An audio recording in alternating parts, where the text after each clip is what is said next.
تو اس امام کا قول انہی کا ہے، وہ کسی کے سر پر تھوپنا جائز نہیں ہے. اور 3 ہی مسجد میں اعتکاف ہے، یہ بھی غلط ہے.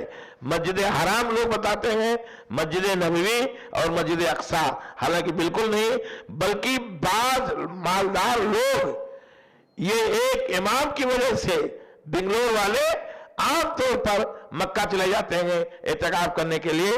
تو اگر اس نظریے سے جاتے ہیں کہ 4 مینار میں اعتکاف جائز نہیں ہے یا ہندوستان کی ان مسجدوں میں اعتکاف جائز نہیں ہے، انہی 3 میں ہے، تو ان کا اعتکاف وہ بھی درست نہیں، کیونکہ یہ غلط نظریہ ہے اور یہ کسی امام کا قول ہے. ہر جامع مسجد میں اعتکاف مرد کے لیے، عورتوں کا اگر انتظام ہے باقاعدہ تو مسجد میں عورتیں بھی اعتکاف کریں گی، یہی زیادہ بہتر ہے. شیخ، آج کل یہ عام ہو چکا ہے کہ لوگ جمعہ کے دن جمعہ کی مبارکباد دیتے ہیں میسیجز کے ذریعے سے، فون کالز کے ذریعے سے، اور رمضان میں الوداع جمعہ کی مبارکباد دیتے ہیں، تو یہ کہاں تک درست ہے؟ یہ لوگوں کا مروج شدہ، اپنی ترویج شدہ یہ اصول و ضابطہ ہے. کہیں حدیث میں جمعۃ الوداع کے نام سے کوئی بات ہے نہیں اور نہ اس کی کوئی خاص خصوصیت ہے. جمعہ ہر مہینے میں 4 پڑھتے ہیں، رمضان میں بھی 4 پڑھیں گے، وہ چاروں کی حیثیت میں کوئی فرق نہیں ہے. ایسے اللہ کے رسول نے حج کیا ہے تو حج میں بھی کہیں حجۃ الوداع کا لفظ نہیں آیا ہے کسی حدیث میں. یہ لوگ اس لیے کہہ دیتے ہیں کیونکہ وہ حج آپ کے رخصتی کا وقت تھا. اس حج کے بعد جو آپ کے خطبات ہیں مینا میں، عرفات میں، آپ نے صاف طور پر کہا صحابہ کرام سے، جو 1,25,000 کا مجمع مردوں عورتوں کے ساتھ تھا، آپ نے فرمایا تھا کہ لوگوں اس بات کو یاد کر لو اور حج کے مناسک ہم سے سیکھ لو، کیونکہ ممکن ہے آئندہ پھر ہماری اور تمہاری ملاقات اس جگہ نہ ہو. اور بات وہی ہو گئی. یہ اللہ رب العالمین کی طرف سے گویا کہ اللہ رب العالمین نے اپنے نبی کے ذریعے کہلوا دیا. تو وہ رخصتی کا حج ہے، لیکن حدیث میں اللہ کے رسول نے کہیں خاص کیا ہے کہ حجۃ الوداع. یہ تو تمام مورخین یا سیرت نگار حضرات وداع اپنی طرف سے بنا دیتے ہیں. ہاں، اس کی کوئی تخصیص نہیں ہے اور نہ جمعہ کی کوئی تخصیص ہے اور نہ رمضان المبارک کی کوئی اس طرح سے کوئی خاص. عام اعمال اچھے ہیں اور عام اچھے اعمال اس میں کرنے چاہیے، اور آخری کی کوئی اہمیت آخر ہونے کی بنا پر اس کی فضیلت کوئی نہیں ہے. نام کے طور پر بطور نام اگر آپ کہتے ہیں اور دل میں کوئی بات نہیں رکھتے ہیں تو انشاءاللہ گناہ نہیں ہوگا.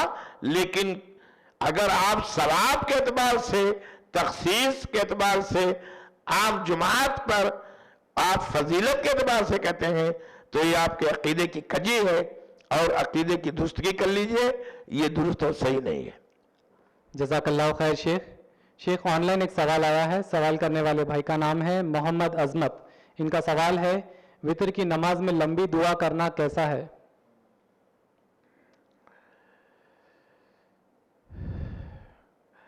دیکھیں، وتر میں اب اصل میں وتر ہی کا انہوں نے سوال کیا ہے. قنوت الوتر جو دعا آتی ہے، جو حسن ابن علی کو اللہ کے رسول صلی اللہ علیہ وسلم نے سکھایا ہے، وہ دعا وتر میں پڑھ سکتے ہیں، وہی قنوت الوتر ہے. اور اگر قنوت نازلہ ہو، کوئی مسلمانوں کے اوپر پریشانی ہو، آفت ہو، تو جو حدیث سے ثابت ہے وہ دعا آپ کر سکتے ہیں، چاہے وہ لمبی ہو یا مختصر ہو، اس میں کوئی حرج کی بات نہیں ہے. البتہ آج کل ایک بات، حرمین شریفین میں یا مکہ مدینہ کے بعض ائمہ اتنی لمبی دعائیں کرتے ہیں، 1/2 گھنٹہ، پون گھنٹہ، تو یہ کسی حدیث سے ثابت نہیں ہے اور نہ وہ ہمارے لیے مقتدا ہے اور نہ ان کی بات پر ہم عمل کر سکتے ہیں، چاہے وہ کوئی بھی ہو. اس لیے قنوت نازلہ کا ثبوت ہے اور اس کی کئی روایتیں مختلف ہیں، سب کو جوڑ کر بعض لوگ پڑھ دیتے ہیں تو تھوڑی لمبی ضرور ہو جاتی ہے، اور قنوت الوتر بھی پڑھتے ہیں تو جائز ہے، اس میں کوئی حرج کی بات نہیں ہے۔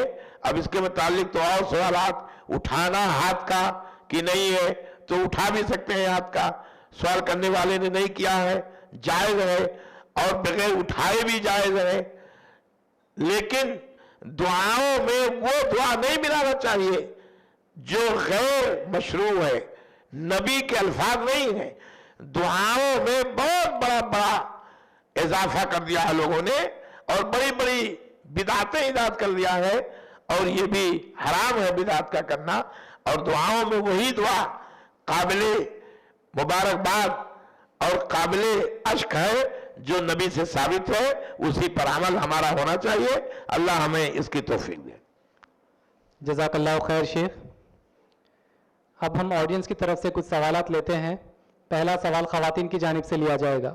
السلام علیکم ورحمۃ اللہ وعلیکم وبرکاتہ۔ السلام ورحمۃ اللہ جی شیخ صاحب، میرا سوال یہ ہے کہ اکثر لوگ اس مہینے کے مبارک مہینے میں اگر کوئی فوت ہو جاتا ہے تو اس کی فضیلت حدیث کی روشنی میں ہمیں ملتی ہے، تو بتائیے۔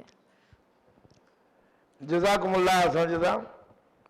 بہرحال اللہ کے رسول صلی اللہ علیہ وسلم سے بعض ایسی حدیثیں ثابت ہیں کہ بعض کی موتیں بہت مبارک ہوتی ہیں۔ جیسے اللہ کے رسول نے فرمایا کہ جمعہ کے دن اگر کسی کی موت ہو جائے وہ بھی قابل مبارکباد ہے، جمعہ کی اہمیت کے پیش نظر، تو اس کا قبر کا حساب موقوف ہو جاتا ہے، اور جمعہ جب ختم ہو جاتا ہے جمعہ کا دن، تب حساب کتاب ہوتا ہے۔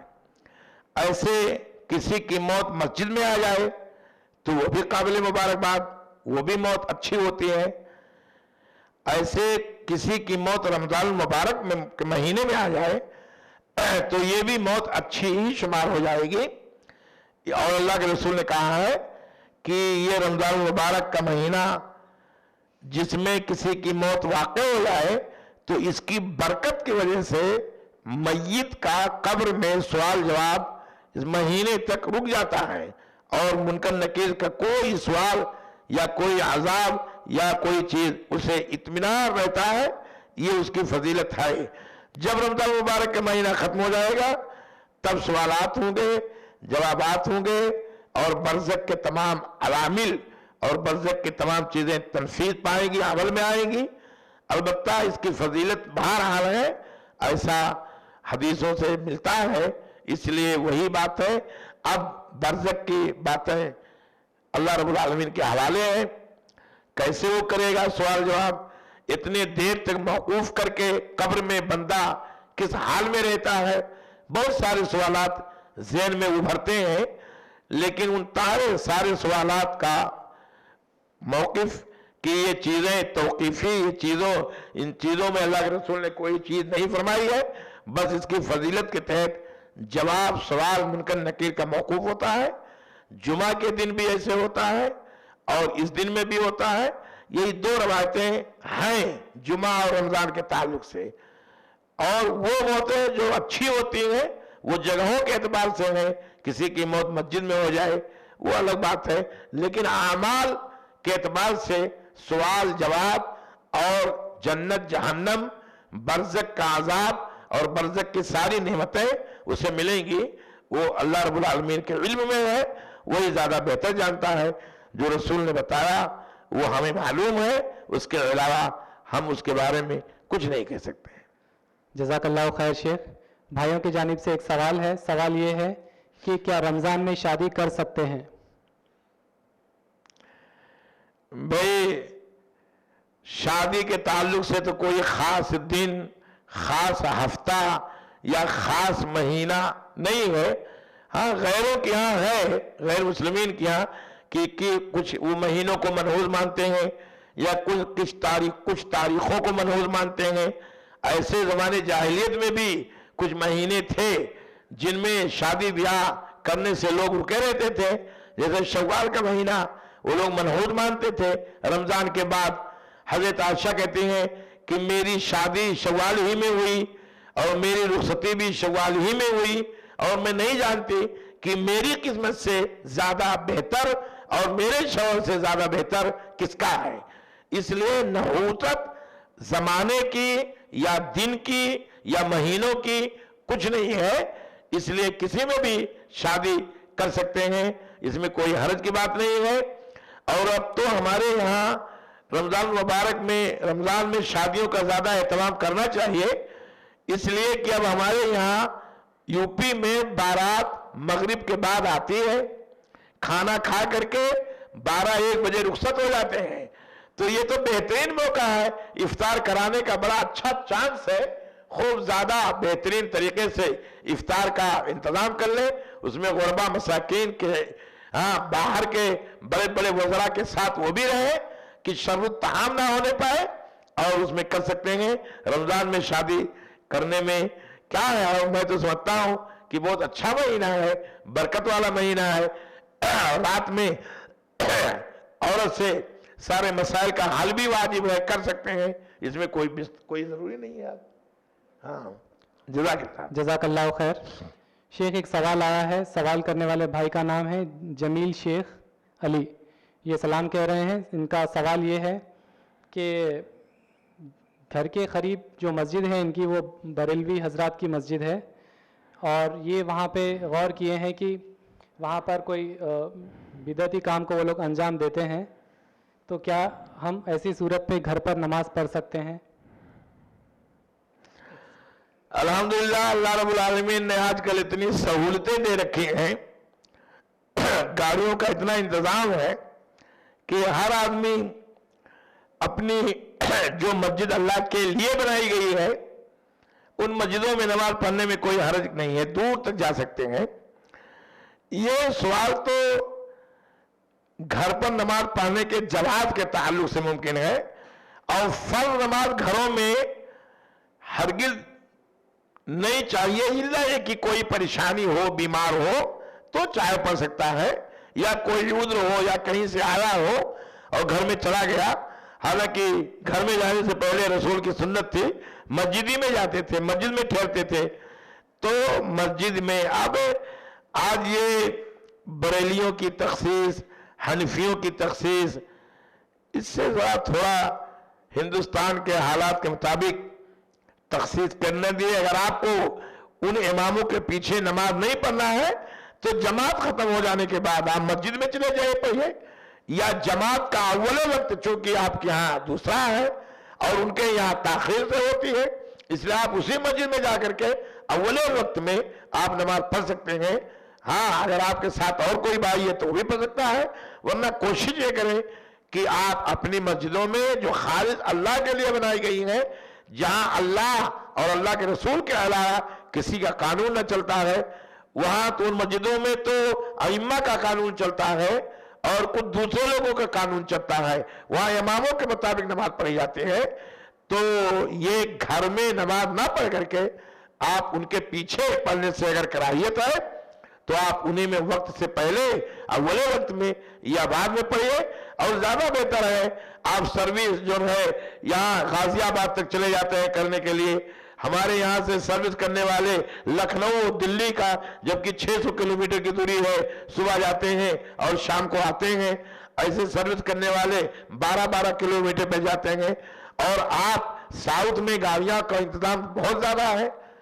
بنگلور تو ایسا شہر ہے کہ 2 ویلر پورے ہندوستان میں سب سے زیادہ ہے.